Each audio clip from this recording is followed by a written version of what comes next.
அண்ணா யூனிவர்சிட்டியில மாணவி பாலியல் வன்கொடுமை செய்யப்பட்ட விவகாரம் தொடர்பா தொடர்ந்து பல தகவல்கள் பரவி வருது. இந்த தகவல்கள் எதுவுமே உண்மை இல்லை அப்படின்னு சொல்லி தமிழக டிஜிபி இப்போ விளக்கம் கொடுத்திருக்கிறாங்க. குறிப்பா 2 விஷயங்கள் குறித்து அவங்க விளக்கம் கொடுத்திருக்கிறாங்க. இந்த விஷயங்கள் உண்மை இல்லை அப்படின்னு சொல்லியிருக்கிறாங்க.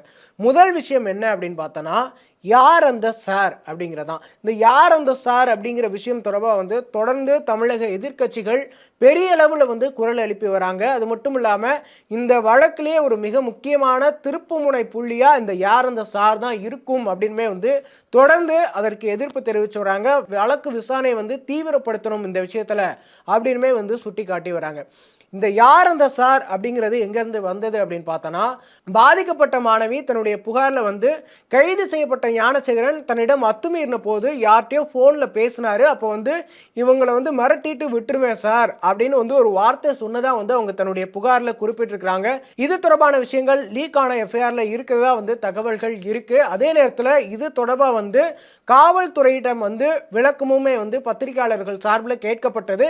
அப்படி கேட்கப்பட்ட போது பார்த்தா அப்படின்னா காவல்துறை தரப்புல இருந்து கொடுக்கப்பட்ட விளக்கம் என்ன அப்படின்னா, இந்த நேரத்தில் அதாவது இந்த சம்பவம் நடந்த நேரத்தில் ஞானசேகரனுடைய குற்றவாளியான ஞானசேகரனுடைய போன் ஃப்ளைட் மோட்ல இருந்தது. அவங்க போன் பேசியிருக்கிறதுக்கு வாய்ப்பே இல்லை.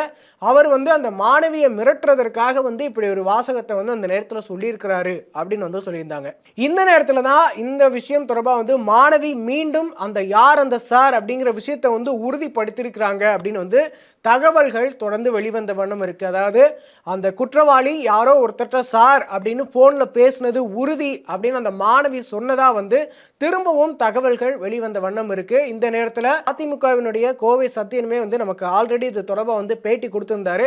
அவருமே இந்த விஷயத்தை தொடர்ந்து ட்விட்டர்ல பதிவிட்டிருக்காரு. நேற்று நாங்கள் கேள்வி எழுப்பியிருந்தோம். இந்த நிலையில இந்த மாதிரியான விஷயத்த மாணவி மீண்டும் உறுதி செஞ்சிருக்கிறாங்க அப்படின்னுமே அவருமே ட்வீட் பண்ணியிருக்காரு. பல அரசியல் கட்சி தலைவர்களும் இது தொடர்பாக பேசி வராங்க.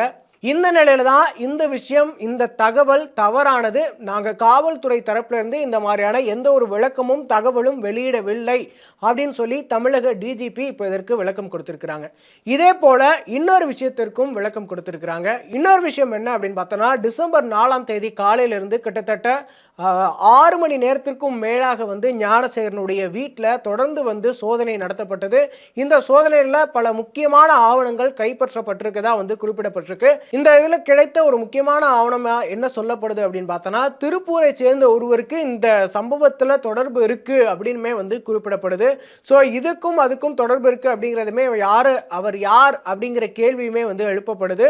இன்னொரு மிக முக்கியமான விஷயம் என்ன அப்படின்னு பார்த்தோன்னா, இந்த சோதனையில் ஒரு லேப்டாப், ஒரு பென்ட்ரைவ், ஒரு பென் கேமராவுமே கிடைச்சிருக்கு அப்படின்னு குறிப்பிடப்பட்டிருக்கு. இந்த நிலையில இந்த திருப்பூர்ல இருக்கிற ஒரு நபருக்கும் இவருக்கும் தொடர்பு இருக்கு, இந்த குற்றவாளிக்கும் தொடர்பு இருக்கு அப்படிங்கிற தொடர்பாக நிறைய தகவல்கள் பரவி வருது. இந்த திருப்பூர்ல இருக்கிற நபருக்கும் இந்த சம்பவத்துக்கும் தொடர்பு இருக்கு அப்படிங்கிற தகவல் முற்றிலுமே பொய்யானது அப்படின்னு சொல்லி தமிழக டிஜிபி விளக்கம் கொடுத்திருக்கிறாங்க. இந்த மாதிரியான விஷயங்கள் தொடர்ந்து சோசியல் மீடியால பரவி வருது. இது எதுவுமே உண்மையில இது எதையுமே காவல்துறை வெளியிடவில்லை அப்படின்னு சொல்லி தமிழக டிஜிபி தரப்புல இப்போ விளக்கம் கொடுக்கப்பட்டிருக்கு.